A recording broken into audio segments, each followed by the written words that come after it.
Kjo është do Krishtit, dashur vëllezër e motra. Jemi në takimet tona të ciklit të emisioneve shtektar të shpresës dhe kemi arrit në numrin 22 të letrës së Papa Franceskut, me të cilën ka shpall hapjen e vitit jubilar 2025, letra që titullohet Shpresa nuk zgënjen. Në këtë numër 22, Papa shkruan: Ju kujtoj se jemi ka fundi i letrës së Papës dhe pak përpara na i ka pyet çfarë na pret pas vdekjes dhe flet për lumturinë. Atë kemi fol pastaj pak më gjerë edhe për konceptin e lumturisë sipas besimit. Por këtu Papa flet për një pikë tjetër që është vazhdimi i asaj, pra, për gjykimin, qoftë vetjak të së cilit prej nesh në fund të jetës tonë, qoftë gjykimin përfundimtar të krejt botës, dita gjyqjes, si e themi në gjuhën popullore. Dhe shkruan Papa, një realitet tjetër i lidhur me jetën e amshuar është gjykimi i hyjit, si në fund të ekzistencës sonë, ashtu edhe në fund të kohës. Arti është përpjekur shpeshherë që ta paraqesë atë. Të mendojmë për shembull për kryeveprën e Michelangelos në Kapelën Sixtine, duke përqafuar konceptin teologjik të kohës e duke përquar një ndjenjë ndruajtjeje tek ata që e vëzhgonin. E famshme është kjo kryevepër e Michelangelos, gjykimi final i Krishtit, dhe me atë artisti patjetër i këshilluar nga Papa i asaj kohe dhe nga teologë të tjerë ka paraqit këtë çast, fillimin e gjykimit të fundit. Thuhet se kur e përfundoi Michelangelo, erdhi Papa që ta shohin këtë vepër morale gjigante dhe kaq i krijoi një efekt frikët, si thosh, duke zhyt në atë çast që e imagjinojmë të frikshëm por edhe të lumë për besimtarët, saqë Papa në një moment frikët instintive u ngjojnë dhe bani kryes sa mëshirë o Zot. Pra, ki mëshirë për mua më katënore, ju duk sikur po fillon të gjyqi, sepse edhe dora e Krishtit aty nga Michelangelo është paraqit në çastin kur sapo ka fillu gjyqi. Dhe me dorën e tij vën lëvizje të gjitha figurat tjera të kësaj kryevepre. Kur shkon sot në Muzeet e Vatikanit, shkon sidomos për të pa këtë kryevepër. E Papa Francesku e citon këtu, pra, ndër paraqitjet më të famshme të ditës së gjyqit është kjo, paraqitjet artistike, po themi. E vazhdon Papa, nëse është e ullës që të vendosemi me shumë vetdije dhe seriozitet para momentit që përmbledh ekzistencën, në të njëjtën kohë veç është e nevojshme që këtë gjë ta bëjmë gjithmonë në dimensionin e shpresës. Pra na fut pak frikë kur mendojmë për gjyqin, por kujdes, nuk është ky vizioni krishter. Duhet ta mendojmë, thot Papa, në dimensionin e shpresës, virtyti teologal që mbështet jetën dhe nuk lejon të bijem pre e frikës. Gjykimi i hyjit, që është dashuri, duke citu letrën e parë të Shën Gjonit apostull, vazhdon Papa, s'mund të bazohet tjetër kënd përveç se në dashuri, veçanërisht në faktin se sa e kemi apo nuk e kemi praktikuar atë ndaj nevojtarëve në të cilët është i pranishëm Krishti, vetë gjykatësi. Kësaj, vazhdon Papa, bëhet fjalë për një gjykim që është i ndryshëm nga e njerëzve dhe i gjykatave toksore. Duhet kuptuar si një marrëdhënie vërtetësie me hyjin dashuri dhe me vetveten brenda misterit të padepërtueshëm të mëshirës hyjnore. E veçoj këtë fjalë, marrëdhënie vërtetësie brenda mëshirës hyjnore, sepse do na duhet të ndalemi pak. E vazhdon Papa, në lidhje me këtë gjë, shkrimi i shenjtë po thon: Ti e ke mësuar popullin tënd se i drejti duhet të jetë njerëzishëm dhe u ke dhënë fëmijëve të tu shpresën e mirë se pas mëkatit dhuron mundësinë e pendimit dhe shpresojmë në mëshirën kur ne të na gjykojnë. Është citim nga libri i urtisë. E vazhdon Papa duke cituar edhe ai Papa Benediktin e 16. Thot, si shkruan te Benedikti 16, në çastin e gjykimit ne përjetojmë dhe mirëpresim këtë mizotrim të dashurisë së tij, mi të gjithë të keqen në botë dhe në ne. Dhimbja e dashurisë bëhet shpëtimi dhe gëzimi ynë.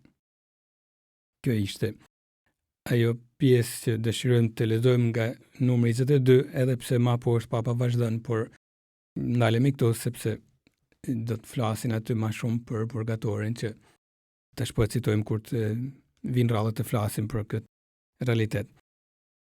Këtu na intereson vetëm tema e gjykimit, sepse kemi shumë për të thënë se si është kriju në shkrimin shejt një bindje e tillë, e pastaj patjetër se si është marrë nga kisha në plotësinë e saj. Na duhet ta pranojmë se bota e përtejme, ekzistenca botës e përtejme, pak a shumë me sa më rezulton, është karakteristike çdo besimit, secilin format e veta. Budizmi në një formë të vetën, hinduizmi në një formë vetën, islami në një formë vetën, krishterimi në një formë vetën, por kanë besimin se ka një botë të përtejme.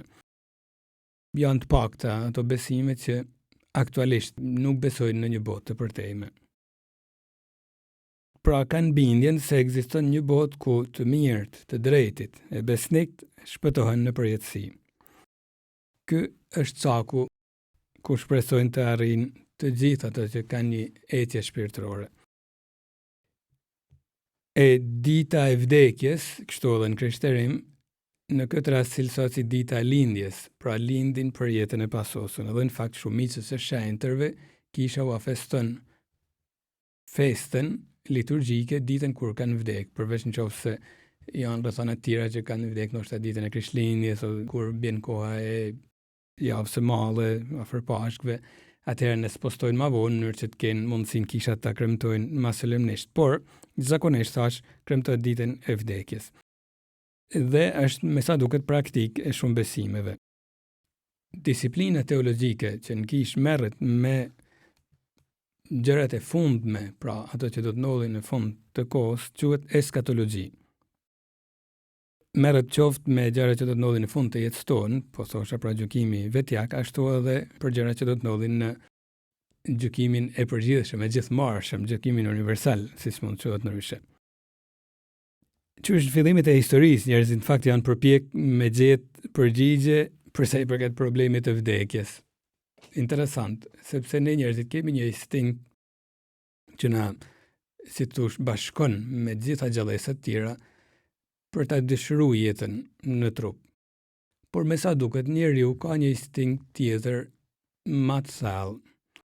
E din se do të vdesin, por nuk e pranon kollaj instinktivisht, e them, pa të kaluar në dimensionin fetar, nuk e pranon kollaj idenë se do të zhduket gjithçka me vdekjen që e din se do t'i vinë.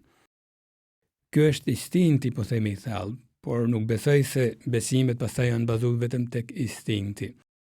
Sepse Zoti vetë, shpirti i Zotit, edhe në besimet tjera, edhe pse jo në plotësi, por edhe në besimet tjera ka pas raste kur ka bën ndërhyrjet e veta që i ka bën njerëzit të besojnë se ai instinkt i natyrës njerëzore nuk është thjesht kështu një mënyrë për të bërë qefin vetes, por lidhet me një të vërtetë të madhe.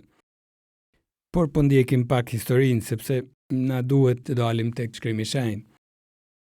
Për shembull, teoria e rimishërimit, që ishte shumë e fortë në hinduizëm, edhe ashtë në budizëm, pra ideja se ne do të rimishërohemi, thonë ata.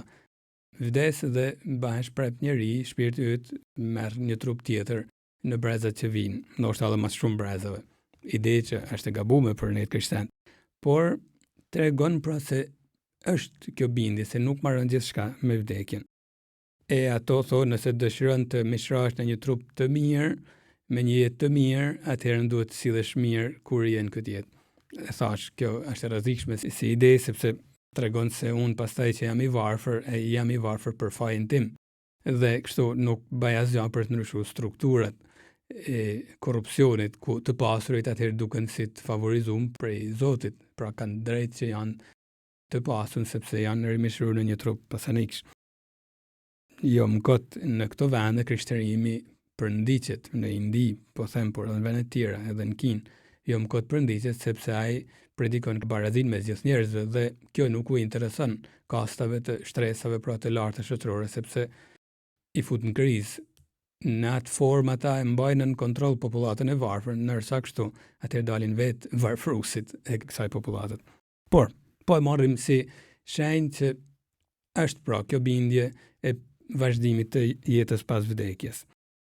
Interesant, për shembull, do të kenë ndikuar shumë në popullin hebre bindja e egjiptianëve se faraoni është i pavdekshëm, edhe ndërtimi i piramidave nuk ishte, patjetër ishte edhe shenje fuqisë si tur diktatoriale të perandorëve, por në një farë formet edhe fruti propagandës që kishte prek bindjet e njerëzve që besonin se faraoni e meriton atë lloj ndërteset pas vdekjes, sepse nuk ka mundësi që gjithë ky bekim që ka në këtë jetë të zhduket me vdekjen. Pavdekësia e faraonit që mbahej pra dhe prandaj duhet të balsamosej e gjitha këto gjëra. Do të kenë niku pra për mi bën, pastaj edhe besimtarët hebraik, popullin e zgjedhur të mendojnë si ta mendojmë edhe teologjikisht me bazë tek shkrimi i shenjtë, tek fjalët e profetëve, si ta mendojmë jetën e pasosur, duke u bazuar pastaj edhe tek veprat që Zoti bante herë mas here. Në Greqinë e lashtë mizotronte bindja se njeriu është një shpirt i mishnum. Është ngjashme me rimishnimin, por jo krejt, sepse ishte ideja se shpirti ekzistonte atje, perëndit e kishin kriju, dhe kur linte dikush, ai binte në trup si në një burg. E kështu e kuptojmë se kur vdiste, personi quhej si lirim nga burgu. Prandaj krishterimi do ta ketë shumë vështirë të predikojnë në këto popuj me kulturë greke, sepse do të predikoshin të krishterët, pra qysh me apostëj Shën Pali tek Veprat e Apostujve, kapitulli 17 mos gaboj, e has këtë vështirësi, do të predikohet dikan që jo vetëm ka ardhur në këtë botë, ka vdek, por edhe është ringjall, Krishti pra. Dhe kur Shën Pali tha, unë ua predikoj, pra tha është ringjall, i thanë mi këtë do të dëgjojmë një herë tjetër, pra vetëm pak veta i kthej në krishterim prej turmës që po dëgjonte, sepse ishte një ide e çuditshme për to, si mund të shpresojnë dikush të kthehet prapë në burgun prej cilit më në fund ka dalë. Pra, e shohim se ka gabimet e veta, por ka dhe si thush urtinë e vet, pra ideja se ne mund të jetojmë përjetësisht. Mirë, do të ishte interesante, shumë interesante, këtu antropologët mund të bëjnë më shumë, sociologët patjetër, me pasë kur ka fillu në histori, në basë dhanave, sepse do të jetë shumë e vështirë me kap kohën kur ka fillu, të mendohet nga njeriu se njeriu ka edhe një botë shpirtërore, jo vetëm psiqike, psikologjike, si thush. Patjetër jo vetëm trupore, por edhe shpirtërore, një botë që e bën të besojnë se fuqia e vlerave është një fuqi e madhe, që nuk varet vetëm prej nesh, një instinkt që nuk është vetëm për ruajtjen e trupit, ruajtjen e llojit, e racës, si thush, pra për vazhdimsinë e jetës, por edhe nuk është vetëm psiqike, si thush, për pas dëshirën, për qenë i dashur, për dash, por shpirtëror, diçka më thellë. Kur njeriu ka filluar të dallojnë se ka një shpirt, do të ishte shumë temë e bukur. E thash këtu, është vend më shumë për specialistët e kësaj teme. Por ne na intereson kjo. Në një farë pikë të historisë, njerëzit e kanë vërej se duhet të merremi edhe me anën shpirtërore. Kujdes, nuk është e lashësisë kjo ide. Psikologët e sotëm e vërtetojnë një gjatë tillë dhe pohojnë një gjatë tillë. Thonë se ne duhet të mendojmë se ne jemi një, por për të sqaru kemi 3 dimensione që duhet t'i marrim gjithmonë parasysh. Trup, psike dhe shpirt. Nuk është asnjëra më e fortë se tjetra, por nuk duhet lihet pasdorët asnjëra, si më pak e rëndësishme. Këtu na intereson pjesa shpirtërore, por imagjinoni sikur dikujt ne t'i fusim idenë se ti nuk ke nevojë për një bagazh shpirtëror në jetën tënde. Gjaja më e parë me rrit fëmijët është gjaja më e vështirë atëherë. Nëse nuk ka një bagazh shpirtëror, dikur si do të motivohet kur fëmia nuk e don më, fëmia e zhgënjen, fëmia e loll, fëmia ka ose ka një smundje, ka një gjë, pra çfarë është shtyn? Vetëm instinkti? Jo, ka një bagazh shpirtëror që i jep një energji të jashtëzakonshme. E përses nuk mjafton vetëm bagazhi shpirtëror, se ne jemi edhe trup. Imagjino të flasim vetëm për vlerat e të mos i japësh me hangër dikujt. Por po themi, pra është shumë aktuale kjo temë, por njerëzit e kanë vurë me kohë, pra se jemi trup, psike dhe shpirt. Por le të kthehemi temës tonë. Në popullin e Izraelit, kjo ideja e jetës për teme, e sidomos ideja e ringjalljes, erdhi vetëm ka shekulli i 3 e i 2 sidomos para Krishtit. Ne na duket pak afër, por kështu është. Më parë ekzistote diçka, por nuk ishte e qartë një gjë e tillë. Sipas mendësisë së hershme të Besedës vjetër, të vdekurit zbrisnin të gjithë në Sheol. Sheol kështu quhet. Është përkthy mbretëria e të vdekurve, por nuk ka një fjalë të vetme që e përkthen, thonë fjalën Sheol. Dhe mbahej si mbretëria e të vdekurve, pra duke qenë se ishte në thellësitë e tokës, kështu mendohej. Në mitologjinë greke, ajo mbretëri njihet si Ade. E në fakt me fjalën Ade, kur është përkthy Beslidhja vjetër nga 70-tat në greqisht, është përkthy kjo fjalë Sheol është përkthy me Ade, fjalën Ade greke. Edhe në Beslidhjen e re, në fakt që është shkruar në greqishtin e vjetër, është shkruar pikërisht nga autorët e frymëzuar, aty ku thuhet pra mbretëria e të vdekurve nën tokë, si thosh, është përkthy me Ade.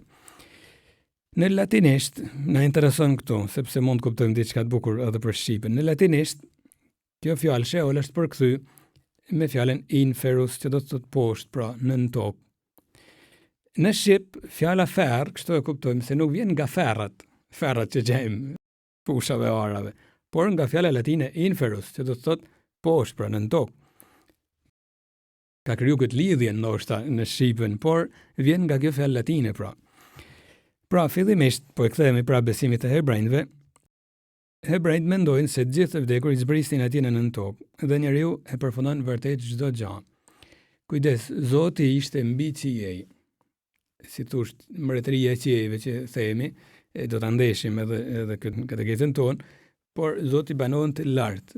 Pastaj ishte kupa qiellore që ndante fronin e Zotit me nën kupën qiellore me krijesat, pastaj vinin edhe krijimi poshtë, por edhe ujërat, mes fronit të Zotit dhe kupës qiellore ishin ujërat që Zoti mund t'i lshonte kur donte ai. Kështu mendoj se shiu binte sipas vullnesës së Zotit. Këto ishin binjet e atëhershme, por janë domethënëse. Po e marrim shkallë duke zbrit, pra pjesa më larg Zotit kush ishte nën toka. Domethënë mbretëria e të vdekurve. Dhe para shekullit të dytë, para shekullit të tretë, sidomos, pra të besoje se zbrisje në nën tokë nuk ishte shenjë se po zbrisje në një botë ku vazhdon jeta. Jo, ishte një formë me mohu ekzistencën e jetës përtejme. Sa vështirë është kënë pastaj të pranohej se shikose nuk është krejt ashtu, edhe nga hebrejt. Ishte një formë për të dalluar nga popujt tjerë, pra një formë vetmërojtjet, nëse kështu mund ta quajmë, për të mos u përzime popujt tjerë. Ne kemi Zotin, Javeun, edhe s'duhet përzime me këto popujt tjerë që besojnë te jeta pasosën edhe këtej. Ne Zoti nuk na ka sqaruar mirë edhe nuk e besojmë. Ishte një formë për të vetmërojt, thoshin për të krijuar identitetin e vet edhe fetar. Profet kishin lënë shenja, por teologët i përpunonin me shumë, me shumë kujdes këto idena. Sidomos, teologët do t'i ndihmonte ndikimi i madh i bindjes se Zoti s'ka mundësi që shpërblimet e veta i ban të marrojnë me vdekjen. Edhe i nxiti të përpunojnë idenë e mbretërisë të vdekurve. Edhe filloi të dukej mbretëria e të vdekurve si një vend tashmë i mbushur me shpirtra. Pastaj filloi të ndahej në dysh, me shpirtat e drejtëve në një vend të më të lumë, shpirtat e të këqijve në një vend më të mirë, por prap në nën tokë. Prandaj, theksoj edhe këtë gjë, se kështu kuptojmë terminologjinë edhe të sot me nga një herë, por sidomos të shkrimit shajt, prandaj themi për Krishtin se zbriti në mbretërinë e të vdekurve. Themi të besojmë zdrypi në ferr, zbriti në ferr, jo në ferrin sikur e imagjinojmë ne, pra aty ku është djalli me të dënumt. Por inferus, pra në mbretërinë e të vdekurve aty poshtë, pra zbriti, koncepti është ky. Po e shohim se janë imazhe që përpiqen të shprehin diçka që nuk është e mujtun të shprehet me fjalë njerëzore, por ideja është kjo, për zbriti tek të vdekurit, edhe atje Krishti ka mbrit. E para ka bashkënda krejt jetën e njerëzve, jetën edhe vdekjen, pra, por edhe pra jetën pas vdekjes. Dhe ka zbritet je për të çliru, për të quajtur shëlbimin. Krishti zbret në mbretërinë e të vdekurit si shëlbues tashti. Kan shkruar edhe shumë shkrimtarët krishterë edhe tekstet bukura, pra se si Krishti zbret aty merr Adamin, Evën e gjithë të drejtit dhe i çon në lumnin e Parizit. Tekstet bukura që do me të tregu pra se Krishti ka zbrit në këtë botë për si shëlbues, pra. Por ideja se shpirti vazhdon të jetojnë, pra ishte tashmë e pranishme. Por po thonim, ishte që shekullin e dytë para Krishtit, si ishte kriju kjo ide. Sidomos ideja e ngjalljes së trupit në lavdi. Paradoksale, por kishte ndodhur në pushtimin, ka pas shumë pushtime populli Izraelit, por në pushtimin e rrallës që ndodhi në shekullin e dytë nga popujt Helen, pra Greqia, që mund të themi sot, por qysh me Aleksandrin e Madh, Peranëria Maqedonase, dhe u propos pastaj të bëhej një helenizim i krejt aty në zona e përfshirë dhe zonën e Izraelit. Sidomos për ndjekja e Antiok Epifanit, që përshkruhet për shembull edhe në librin e Makabejnëve, ishte e tmerrshme, një salvim i tmerrshëm që mendohet se ka ndodhur në vitet 175-161 para Krishtit. Ka shumë histori të bukura aty se si tregojnë besimin të jetë pasosën shumë personazhe, ndërto shkelqen, vërtet shkelqen, është shumë e bukur prekse, edhe historia e martirizimit të 7 vllazënve me në fund pastaj edhe nanën e tyre. Edhe se si nana e tyre në vend që t'i nxisin që të shpëtojnë si nanë, pra i sin nanët, ajo i nxit që t'i japin jetën, sepse kështu do t'ju fitoj, thot, në ringjalljen e të vdekunve. Është libri i dytë i Makabejnëve, sidomos, pra që flet më shumë për këtë pjesë, por te kapitulli 7 ky libër, rreshtat 1 deri në 42 flet për këtë pjesë krejt. Tek rreshti 9, njëri prej djemve që po martirizohej, sillet ka xhelati i tij, ndërkohë që po e torturonte, edhe i thot këto fjalë: Ti o i pa shpirt, mbi të pa shpirtët, po na e merr jetën e tashme, por mbreti i botës e di se po vdesim për ligjet e tija, do të na ngjall për jetën e pasosur. Bindja që jo vetëm ekziston jeta pasosur, por edhe ngjallja e trupit në lavdi ishte konsolidu plotësisht tashmë në popullin e Izraelit. Ashtë edhe Danieli profet në kapitullin e 2 rreshti i 2 i po asaj kohet që shkruan: Një numër i madh i atyre që flenë në tokën e pluhurit do të zgjohen, disa për jetën e pasosur e disa për turpin e përhershëm. Pra të gjithë do të ngjallen. Është kryebinja, por disa për jetën e pasosur, disa për turpin e përhershëm. Dietarët do të shkëlqejnë, por si thellësia e kupës sjellore, e ata që ua kanë mësuar shumë drejtësinë, do të shkëlqejnë, por si yjet në amshimin e përhershëm. Rreshta shumë bukur që tregojnë pra se është konsolidu, është forcu një bindje e tillë tashmë në popullin e Izraelit. Thash, gjurmë të ishin të kahershme. Ne i gjejmë në shkrimin e Shenjtë, që është në librin e Isaias, profet, shekulli 8-7 para Krishtit. 8-7, jo 7-8, pra shkojmë së prapti në numërimin e shekujve në atë kohë para Krishtit. Dhe Ezekieli profet në shekujt 7-6 para Krishtit. I famshëm është ai vëgimi i Ezekielit profet në kapitullin 37, kur sheh një mori të madhe eshtrash të thata që marrin sërish jetë, pra trupat, bëhen trupa njerëzor me frymën e shpirtit të Zotit dhe jetojnë. Është shumë e famshëm kjo, është shumë e gjatë, nuk kemi hapësirën këtu ta lexojmë gjithën, por është shumë e bukur dhe në imazhet më të forta. Fillimisht mendohej pse nuk është besu fill, pra qysh në shekullin e 7-6 para Krishtit, sepse mendohej se mund të jetë simbolik e ringjalljes shpirtërore, po themi, të Izraelit që ishte në përndjekjen e pushtimit të rrallës në atë kohë, por me Krishtin pastaj do të besoj se është kënë edhe profecie e ngjalljes së Krishtit. E thamet që është tashmë hebrejt, një pjesë e hebrejve e besonin se është profecia e ngjalljes në fundin e kohënave, edhe kështu e besojmë edhe ne të krishterë. Madje në librin e Joelit profet, që është shkruar rreth shekullit 4 para Krishtit, ashtu siç e kemi ne sot, përshkruhet edhe vendi ku mendohej se do të zhvillojë gjyqi gjithmarrshëm. Kaq precis kishin filluar të bëhen teolog. Fusha e Jozafatit, kështu quhej, që gjendej në Jeruzalem, në mes malit të tempullit dhe malit të udhënjve. Fusha e Jozafatit, por po i kthehemi kësaj pak më poshtë, duke e cituar sepse është interesante. Është konsolidu mjaft. Megjithse jo ndër të gjithë, në kohën e Krishtit, ne në Ungjilli shohim të qarta pranin e dy rrymave shumë të forta. Farizeizmi, kësaj përkiste edhe Krishti, se Krishti ka pas debatet të forta me disa farizejnë, me parin fetare, kujdes, është si themi sot katolik, ortodoks, protestant, kështu janë farizejnë, saducejnë, pra, farizeizmi kësaj rrymet i përkiste edhe Krishti, e beson të jetën e pasosën edhe në gjalljen në fundin e kohëve. Saducejnë nuk besonin asnjërin prej tyre. Thonin jo, avash janë ide të rrezikshme, thonin Zoti na bekon këtu në këtë jetë, po përzihemi me popujt pagan. Krishti, prandaj në Ungjil del haptas në mbrojtje të ideve të farizejnëve. Pra duke i ftu saducejnë që të shohin bile se shenjat e premtimit të Zotit të jeta pasosën të shpërblimi i të mirëve kanë qenë pranishme gjithmonë. Në Ungjillin e Mateut, kapitulli 22, është ai debati i famshëm i Krishtit me saducejnët, ku i thonë përpiqen të sjellin disa raste si mund të shqyrtojnë dhe Krishti i përgjigjet, nuk po hym më gjatë, por përgjigjja e Krishtit këtu është shumë interesante, na intereson ta kundrojmë pak nga afër, sepse për të vërtetuar pastaj se shikoni se gjithmonë kanë qenë aty shenjat e Zotit të qarta që flisin gjithmonë për shpërblimin e jetës pasosën, për ekzistencën e jetës pasosën dhe shpërblimin e të mirëve. Shkon e merr Krishti atë episodin e kaçubës në flak që e sheh Mojsiu, ku Zoti i paraqitet Mojsiu duke i thënë, unë jam hyj Abrahamit, hyj Izakut dhe hyj Jakobit, është në librin e Daljes, kapitulli 3.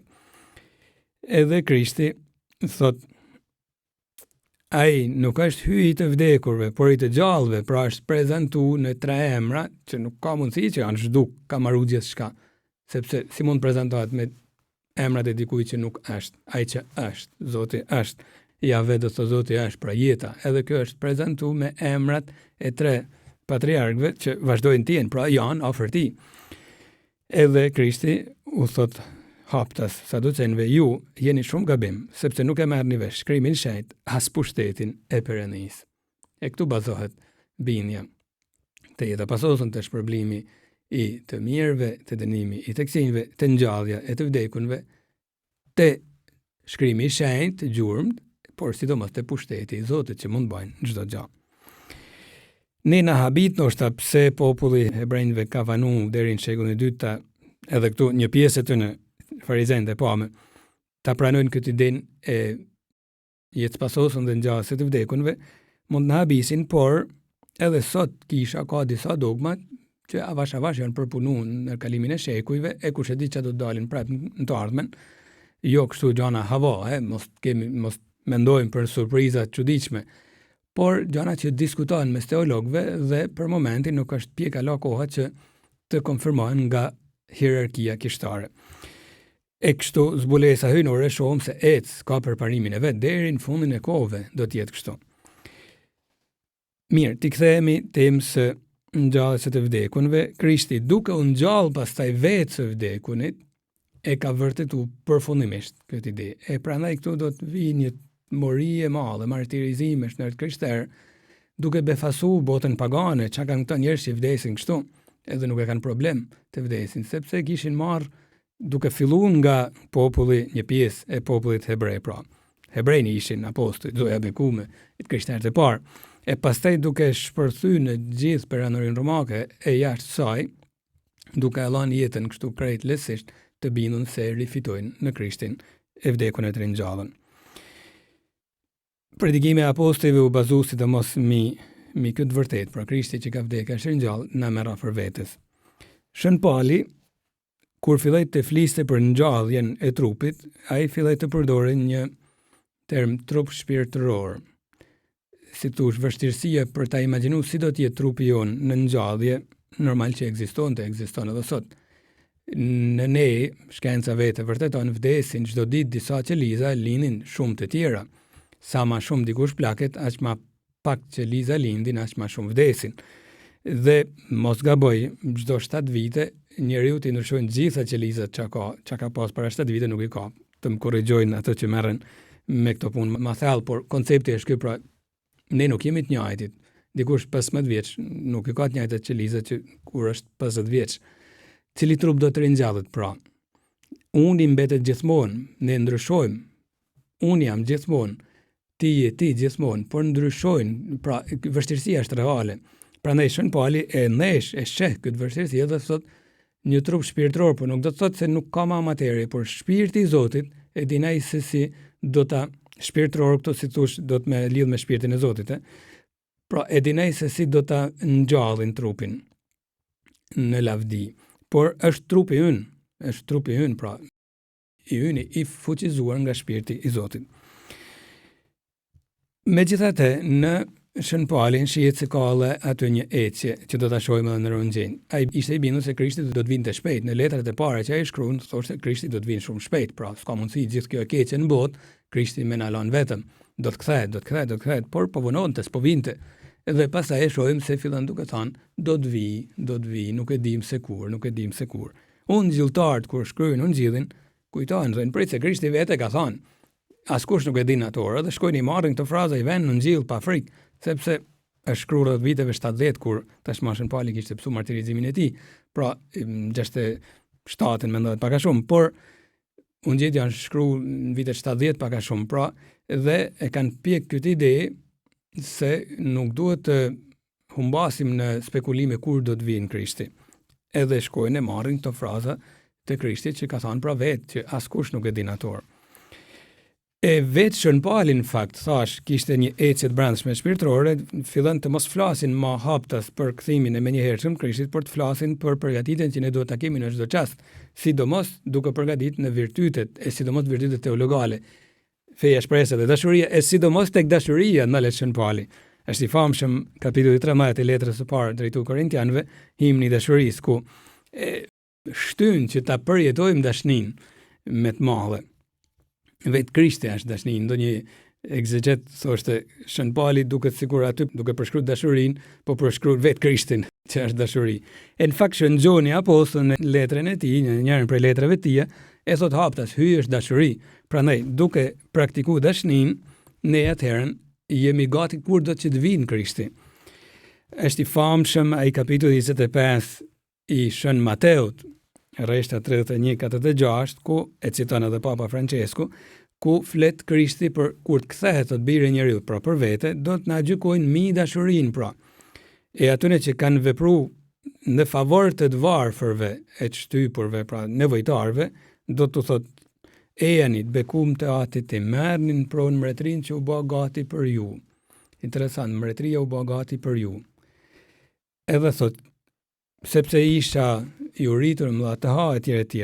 E ku të pam zotëri pra të rritun, të jetun, çka do bat për njërin, ndër këta vëllezër të mi më të vegjël do të përgjigjet Krishti, e bat për mua. E atyre që nuk do ta ndihmojnë nevojtarin, do të thotë çado që s'bat për njërin prej këtyre më të vegjëlve nuk e bat për mua. Pra, e përmbledh këtë gjë shumë bukur Shën Gjoni i Kryqit duke thënë këtë frazë, në perëndim të jetës sonë do të gjykojemi mi dashurinë. Është konsolidu qysh në Ungjil, pra kjo ide se ne nuk duhet të presim, ne duhet të presim gjithmonë ardhjen e Krishtit, por me frikë, jo me frikë, me dashuri, nëse jetojmë dashuri, e dim se nuk është ardhja e frikshme, por çlirimi ynë. E në fakt Krishti vetë thot diku në Ungjil, ngrijeni kokën lart dhe dijeni se është afër çlirimi juaj. E prandaj Papa Francesku në këtë numër që po marrim shërtim, thot gjykimi i hyj që është dashuri, s'mund të bazohet tjetër kund përveç se në dashuri, veçanërisht në faktin se sa e kemi apo nuk e kemi praktikuar të ndaj nevojtarëve, në të cilët është i pranishëm Krishti, vetë gjykatësi. Kështu, kemi arritë në një pikë kyçe, krishterimi i ka bën vetat dy teori që jo më kot u përpoqa ti marr pak në konsiderat. Pavdekësinë e shpirtit, që ishte edhe në besime tjera, edhe sidomos kultura greke që në atë kohën e Krishtit e kohën e apostëve ishte shumë e pranishme në zonat e Izraelit, dhe ringjalljen e të vdekunve që e predikonin nga shekulli i dytë e këtej hebrejnë. Pra i bën vetat krishterimi. Ne kemi jetën pas vdekjes, por në fund të kohës që e din Zoti kur ka me kenë, ne do të ngjallemi. Studiusit thonë se sidomos në Mesjet, pra nga shekulli i 6 e rreth 7-8 shekuj e ma shumë, ndodhi një ndryshim Që dhe me thanë, se filloj të mi zotronte ideja e gjykimit vetjak. Ndërkohë që të krishterët e parë, shekullit parë, kishin ma shumë syrin tek gjykimi bashkësior. Pra Krishti do të vinë, do të na gjykojnë, do të na shëlbojnë si kish. Teologët pastaj, edhe shkrimtarë të ndryshëm të krishterë, fillun të theksojnë Mesijet, sidomos pra gjykimin vetjak. Ka dobinë vet, edhe ky shqyrtim, por duket sikur ndalemi ma shumë tek vetja, edhe nuk e marrim konsiderat edhe bashkësinë, që ne shëlbohemi edhe si bashkësi. E thot edhe kisha në mesh, mos i shikojë mëkatet tona, por fejnë e kishës sate. Është kisha që na ndihmon të shëlbohemi ma kollaj, edhe veçmas, por edhe në fundin e kohëve. Por as sot nuk ka një qartësi, një dakordsi të madhe mes teologëve, pra unifikim total, nuk ka, dhe është normale, është e natyrshme, ma mirë bile, sepse nxit studimin, mi lidhjen që ekziston mes gjykimit posaçëm, vetjak, pra me njëherë pas vdekjes, dhe ngjalljes së të vdekunve. Që do të ndodhin? Si do ta kuptojmë ngjalljen e të vdekunve, thon teolog? E thash pak se nuk është kollaj, por ata thonë, mos ndoshta gjykimi mbyllet aty pasi të vdesim, s'ka nevojë për një gjys tjetër. Jo, thonë disa të tjerë, prit, është e qartë shkrimin shajt se ne do të kemi ngjalljen në fundin e kohëve. Krishti vetë ka folë për fundin e kohëve, se nuk e dim se kur. Qa është për kjo ngjallja? Na kush ka hedhë edhe idenë, që duket pak e guximshme, ne ngjallemi me njëherë pas vdekjes. Janë të gjitha ide që, si të thush, bagazhi i kishë i mirëpret dhe i shqyrton. Zyrtarisht kisha nuk e pranon ende, si të thush, përfundimisht këtë ide, por ndihmon teolog, ndihmon që të ecin, që të përparojnë në shqyrtimet e tyre. Edhe janë idena shumë interesante, sepse bazohen edhe në shkrimin shajt. Por bindja e të gjithëve është kjo, se ne do të shëlbohemi jo vetëm kështu shpirtërisht, pra, por edhe fizikisht. Pastaj detajet është e vështirë t'i dim. Zoti është Zot, si mund ta kuptojmë? E të gjithë teologët e botës le të bëhen së bashkut. Edhe të gjithë mistik e botës le të bëhen së bashkut, nuk mund ta kuptojnë Zotin që është Zot. Si mund ta kuptojnë? Është ai që mban gjithësinë, ka krijuar gjithësinë. Zotin e kupton vetë Zoti, thotë Shën Pali, vetëm shpirti i Zotit e din çka ka në Zotin. Prandaj është normale që ndihemi gjithë të vegjël përballë misterit të madh të Zotit, edhe përballë mistereve kaq të mëdha. Por bindja është kjo, se ne do të shëlbohemi. Ekziston një realitet që na pret. Parajsa për të mirët, purgatori për ata që ende do të pastrohen, dhe ferri për ata që janë vdesin në largësi të vullnetshme nga Zoti. Do të flasim për këtë arsye në 3 emisionet në vazhdim, do të flasim për secilin për këtyre realiteteve, për parajsën, purgatorin e ferrin, sepse meritojnë një shtjellim më të thellë. Por kjo është bindja e kish sot, kish katolike zyrtare, pra është kjo bindje. E këtu na duhet të ndalemi. Është e bukur ta dim se kjo bindje se trupi meriton shpërblim ka dhe logjikën e vet. E nuk është e vonë kjo ide. E thoshte në shekullin e 2 Tertuliani, një i krishterëve që ka shkruar gjëra fantastike.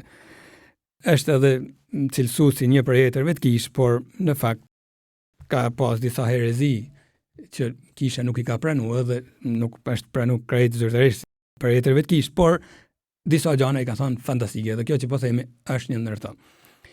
Edhe kisha katolike e bashkëndon. Ai thoshte, s'ka mundësi që Zoti shpërblen vetëm shpirtin, sepse unë kur i bëj disa vepra të mira, nuk i bëj vetëm me shpirt. Imagjino kur dëshiroj të jap të hanë dikujt që është i uritun. Nëse unë ndalem ta bëj vetëm shpirtërisht, ai do të vësë uriet. Duhet të çohem, të përdori durt, kam, ndoshta të heqë edhe vetes, të kem edhe uri, e t'ja jap pra vunë edhe trupi. E kështu edhe e keqja, nëse unë e vras me mendim e dikan, nuk e kam vrarë, pra nuk e kam bërë të keqen. Patjetër e kam saju, por nuk e kam hedhur në vepër, e përdori edhe trupin. Edhe trupi merr pjesë në dënimin. Pra ka logjik, jemi një thot Tertuliani. Ka logjik edhe për këtë, engjëjt janë vetëm shpirtra. Dhe atyre u mjafton që t'jenë mirë shpirtërisht me Zotin dhe janë në lumni. U mjafton që t'jenë keq shpirtërisht me Zotin, djalli pra që u rebelu dhe janë në dënim. Ato janë vetëm shpirtra, ne jemi edhe materi dhe ka logjik që do të ngjallemi. Mirë, pavarësisht këtyre gjana, sot nuk parapëlqet gjithsesi që të ndalet, kjo është arsye që të ndalemi shumë në përshkrime, detaje që mund të jenë të rrezikshme, dhe është mirë që të mos i lamë me na zbrit thellë në shpirt të përshkrime. Na bojnë me menu disa mistik, disa kanë thënë gjana shumë të bukura, por bëm i vure edhe mistik kur flasin për Parizin, për ferrin, për purgatorin, flasin ndryshe njëri prej tjetrit. Nuk e përshkruajnë njësoj, është normale. I përpiqen të thonë diçka me një realitet që kalon përtej kritereve tona njerëzore. Dhe fakti që ngatrohen pak tregon se nuk po gënjejnë, pra nuk është dikush që i mëson, por kanë treguar të gjana që kanë menduar se kanë pa, dhe kisha pastaj le të gjykojnë, le të shqyrtojnë me maturinë e vet. Dhe ne na vijnë disa imazhe për të thënë në fundit njëjtat gjana pastaj.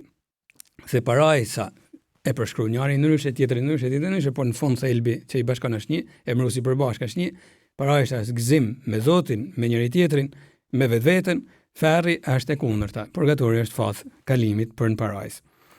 Prandaj është ba e qartë ndarja mes fjalimeve simbolike dhe mesazhit të Krishterë.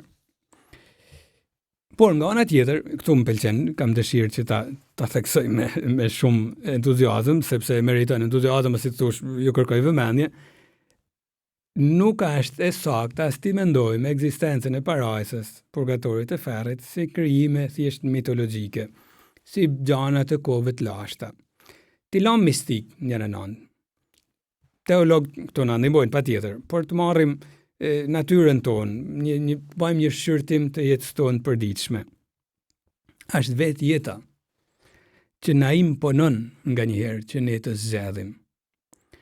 Është vetë jeta që na imponon të zgjedhim mes të mirës e të keqes. Të gjithë e shohim këtë gjë brenda nesh. E të gjithë e shohim parajsën e vlerave. Sa e vështirë është me fitu parajsën, më thej. E ta ruajmë bile, jo vetëm ta fitojmë, por edhe ta ruajmë, është e vështirë. Bile nga njëherë humb. E sa e tullimi fortash që të zgjedhim ferrin. Edhe kur e dim se ekziston parajsa vlerave, e shohim bukurinë e saj. Sa bukur është familja, sa bukur është përkushtimi për njëri tjetrin, sa bukur është miqësia. Por gjithë të ndohemi që t'i bim mohit familjes, që t'i bim mohit miqësisë, ta tradhtojmë një miqësi. Të gjithë besojmë, e shohim bukurinë e lutjes, e vlerave, penesës për të keqen që bëjmë. Por të gjithë e provojmë brenda nesh edhe mundësinë që të zgjedhim të rrim në atë egoizmin tonë. E ta mohojmë pastaj edhe bukurinë e lutjes, e përshpirtërisë, e liturgjisë, e gjitha, dhe dëshojmë të mbyllemi në egoizmin tonë. Është gjuha natyrës që na flet. E na flet për një gjë të rëndësishme, ne zgjedhim në këtë jetë. E prandaj edhe mistikë, teologët janë dakord, thonë se nuk është Zoti që na dënon. Ti në Paris, ti në ferr, ti në purgator.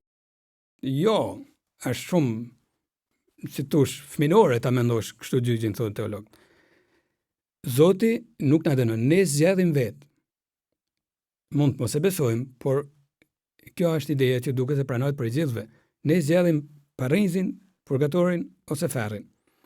Sepse vetë në këtë jetë ne zgjedhim shpesh herë Parizin, purgatorin ose ferrin.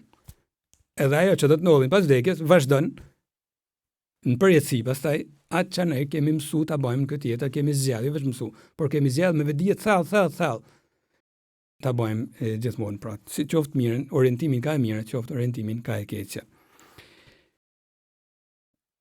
Qa ban Zotit është se këto mund të turbullohet në kush. Po, gjykimi i Zotit qa ku shkon? Zotit vend përpara të vërtetën, që ti nuk mundesh ma me mohu atëherë.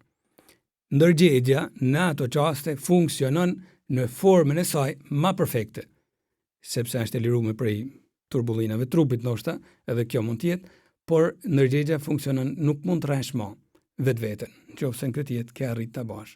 Aty ndërgjegja vret, të gjithëve na vret ndërgjegja. Kush mund të thonë që nuk e vret ndërgjegja asnjëherë? Ai që e thot nuk duhet ta besoni, rran. Njerëzit rrajnë, djalli rran patjetër gjithmonë, por njerëzit mund të rrajnë. Edhe unë besoj se njeriu që thot kur nuk vret ndërgjegja për asgjë, ka diçka që është shumë e frikshme tek ai njeriu, se mashtron. e zakonisht në katënort që dalin edhe në për televizion e gjana kështu bajnë jetë shumë skrupuloze. Dhe me thanë me i fret energjisë sa s'ka, por e vazhdojnë ferrin e brejtjet energjisë. Shfaqen si yje, por nuk janë yje, dinë edhe ata vetë, jo të gjithë, nuk po them të gjithë, por ka, e përfundojnë edhe në vetvrasje, e në droga, e midoza, e gjana tjera. Por pse? Sepse përpiqen të paraqesin një unë që njeriu nuk mund ta ketë, pra njeriu që nuk funksionon që energji, që unë jam krejt në paqe me energji. Është normale që na vret pak. Skrupujt nuk janë gjë mirë, skrupujt e teprum, por që të na vrasin energji është gjë mirë. Dhe me thonë, na animon që të ecim pak ma thellë, jo gjithmonë, e përsëris. Nga njëherë energjia edhe të qetëson, të thotë, shiko se nuk i ke bën gjithë këto çije për cilat po akuzon vetveten. Edhe aty, pastaj vjen shërimi i brendshëm. Por pranoj Krishti edhe këtu desha dal, pranoj Krishti e kuptojmë pse gjatë predikimeve të tij nuk ka fol shumë, si më thonë për djallin, ka fol edhe për djallin, patjetër. Nuk ka fol hiç po thuaj se me djallin. E ka thënë hesht edhe dil prej tij kur kishte në egzorcizëm. Por Krishti ka fol shumë për nevojën që ne të edukohemi në zgjedhjen e gjanave të mira. Është përpjek t'i bëjë njerëzit të arsytojnë. Është përpjek t'i ndihmojnë të vënë ndërgjegjen në punë. Orientonu ka e mira, kthehenu ka Zoti. Bani të mirën, i kanë nxit kur i shitet se banin të mirën. Feja jote të shpëtoj, thoshte në akuj. Natanaelit është shumë rresht i bukur. Natanaelit apo sa e thot ja, një izraelit në cilin s'ka dredhi. Tepër e bukur. Pra e shitet lumt, vazhdo kështu. E shumë në raste të tjera. Pra Krishti është përpjek t'i bajnë të shohin seriozitetin e kësaj jete. Është shumë e serioze të arsytojmë mirë e të vëmë ndërgjegjen në punë. Kur nuk arrijmë të arsytojmë krejt mirë, se jemi turbull. Djalli e ka humbë me njëherë parrinjsin në një akt të vetëm, ai edhe gjithë ata, sepse ishin shpirti i pastër dhe me pastërti absolute e kanë ditë se çfarë të bëjnë, edhe e kanë humbë. Njeriu duke pasur edhe trupin, turbullohet, nuk e ke sot njëjtin mendim ndoshta që kishe dje me një temë. Okej, mirë, Zoti e merr parasysh këtë turbullim deri dikon, por është mirë që thellë të kultivojmë orientimin ka e mira, pastaj me gabime, purgatori pastaj bën edhe këtë. Mirë. Kështu kuptojmë pse edhe arsyetimet e disa njerëzve me tepritë veta, si ishin Marksi me idetë e tija, Nietzsche me idetë e tija që pastaj i di me gjithë quhen edhe në çmenuri, por Freudi me psikanalizën e tij e gjitha. Në disa aspekte deklaroheshin edhe ateista, edhin pra ndonjëri prej tyre, aqik, kanë marrë në konsiderat sidomos veprimet e kësaj jete. Ne duhet të punojmë shumë me energjen tonë të bëjmë një botë më të mirë. E kanë tepruar se pastaj u serviren popujve diktaturat të një forme tjetër, komunizmi e diktatura e relativizmit sotëm me Freudin me gjalla. Por kjo është faji i ideologjive i politikanëve. Këto njerëz me mendimet e tyre çka kanë bërë të mirë të paktën. Duke na thënë se ka shumë vlerë ajo çka bëjmë këtë jetë. E kanë tepruar se kanë dalë në një ateizëm praktik pastaj, por kanë bërë të mirë këtë gjëna, kanë bërë të shohim se sa serioze është çfarë zgjedhim këtë jetë. Ne duhet i peshojmë mirë zgjedhjen këtë jetë, sepse mund ta krijojmë ferrin edhe këtu në tokë. Edhe e shohim se ja krijojmë njëri tjetrit ferrin, pastaj kur nuk e marrim me seriozitet atë çka bëjmë. Prandaj Papa Francesku në këtë numër që po shqyrtojmë thotë, gjyqi i Zotit pra bëhet fjalë për një gjykim që është i ndryshëm nga i njerëzve dhe i gjykatave toksore, duhet kuptuar thot si marrëdhënie vërtetësie. Pra sa të vërtetë ke marrëdhënien me Zotin, me hyjin dashuri dhe me vetveten, brenda misterit të padëpërtueshëm të mëshirës hyjnore. E këtu do me nda këtë fjalën brenda misterit të padëpërtueshëm të mëshirës hyjnore. Sepse mund na fusin frikë se do të dalim para Zotit në gjyq, i cili do të jetë i tmerrshëm. Jo, shqyr që do të dalim para Zotit. Shqyr që na gjykon Zoti e nuk do të na gjykojë ndërgjegja, sepse do të jetë e tmerrshme kur ta shohim gjithë vërtetën e mëkateve që mund të kishim shmang, edhe i kemi bën. Shqyr që na gjykon Zoti që është i mëshirshëm. Me plagët e tija do të na tregojnë pse i ka marrë Krishti plagët pas ngjalljes, jo për të na thënë ç'jam keni bën, por sa shumë ju du. Dhe është mëshira hyjnore ajo që do të fitojnë. Shqyr që nuk varet prej nesh gjyqi në fund të postë, prej energjetës tonë, sepse gjithë do të zgjedhim ferrin, por mëshira e Zotit do të na ndihmojnë. E shqyr që nuk do të na gjykojnë gjykatat e kësaj bote, se nuk e dim, e shohim edhe në këtë botë se sa të drejta janë pastaj. Por mëshira e Zotit, edhe Zoti bën çmosin që neve të na shpëtojnë. Këtu, duke përmend fjalën mëshira e Zotit, mendja më shkon te një shenjtresh që ka fol shumë për mëshirën hyjnore, është shenjtja Faustina Kowalska, shenjtresh polake e shekullit 20, e cila në vitin 1931 pa u Krishtin në sipas asaj figure së mëshirës hyjnore që e njohim të gjithë. Dhe Krishtin e kishte pa disa herë ajo shenjtresh. Dhe u përpoq të përhapte shumë devocionin e mëshirës hyjnore. Dhe kur orza mëshirës hyjnore që ajo pastaj me porosit Krishtit ja mësoi të tjerëve, është lutë sot në gjithë botën, është shumë e këshillueshme. Shkruan në ditarin e saj kjo shenjtresh. Shpesh thot, gjenden pranë shpirtrave që janë në fill të vdekjes dhe fitoj prej Zotit për ta hirin e besimit në mëshirën hyjnore. Në çastin që janë duke vdekur, bilokacion si thur Zoti e çonte afër shpirtrave që janë të vdekur, njerëzve që janë të vdekur. Dhe kërkoj prej hyjt zemërgjerësinë e hirit hyjnor, që fiton gjithnjë. Mëshira hyjt nganjëherë e arrin mëkatarin në çastin e fundit në mënyrë të veçantë dhe të mistershme. Asun s'di me kuptu, thot, por Zoti e mrrin, thot. Nga jashtë neve, imagjinoj dikant që duket se ka vdekur, por nga jashtë neve na duket sikur çdo gjë ka humb, por nuk është ashtu. Shpirti i ndriçuar nga rrezja e një hiri hyjnor të fundit dhe të fuqishëm, i drejtohet hyjt në çastin e fundit me një vrull as të madh dashurie, shumë e bukur kjo, saqë në një çast ai fiton prej hyjt faljen e mëkateve dhe të nashkimeve. Tepër e bukur, më fal o Zot. Edhe kjo sikur e zhyt sot, edhe fill në parrinj sot. Jo vetëm që nuk e lën me shkon fare, por as në purgatorio. Më ka dënori më i madh, por nuk e di thot se si nol sot. Por për jashtë nuk shihet kur fare shenje pendese e as keqardhje, sepse ata nuk reagojnë më ndaj gjërave të jashtme. Një besimtar i vërtet mund të kenë hyrë friga, a do të pendohem për mëkatet e mia në çastin e vdekjes? Pendoju sot, në çastin e vdekjes lenja Zotit, se Zoti e ka më ka sa vetë se ti, me dhënë në çast. Hirin që ke nevojë në çast, edhe zakonisht. Boka kështu. Kjo shenjtresh, këtë ato thonë. Nuk të lën vetëm, të jep një hir të jashtëzakonshëm në atë çast. Kur ja jep atyre që duket se s'janë penduar gjithë jetën, imagjino atyre që e kërkojnë. O sa e papërshkrueshme është mëshira hyjnore, vazhdon shenjtja Faustina. Por o sa të merr. Ka edhe prej atyre shpirtrave që një hir të tillë refuzojnë me vullnet të plotë dhe me vetdije të plotë, duke e përçmuar atë. Qoftë edhe gjatë agonisë së tyre, hyj i mëshirshëm i jep shpirtit një çast shumë e bukur, një çast të kthjellë të brendshëm, gjatë të cilit nëse shpirti dëshiron pra edhe në ato çaste, e ka mundësinë të kthehet tek Zoti. Por ka raste kur në disa shpirtra ka një kokëfortësi kaq të madhe, saqë ata e zgjedhin me vetdije ferrin. E tha me fjala e zgjedhin, meriton vëmendje. E vazhdon shenjtja, duke i bërë kështu të kota të gjitha lutjet që shpirtrat e tjere ja lartësojnë hyjit për ta, si edhe vetë përpjekjet e hyjit. E prandaj lutte shpesh kur ordën e mëshirës hyjnore. Një herë shkruan: një ditë Jezusi më tha, bija ime, më ndihmo të shpëtoj shpirtra. Ti do të shkosh tek një mëkatar që gjendet në fill të vdekjes dhe lute kurorzen për të, sepse në këtë mënyrë do ta fitosh hirin për të që të besojë në mëshirën time.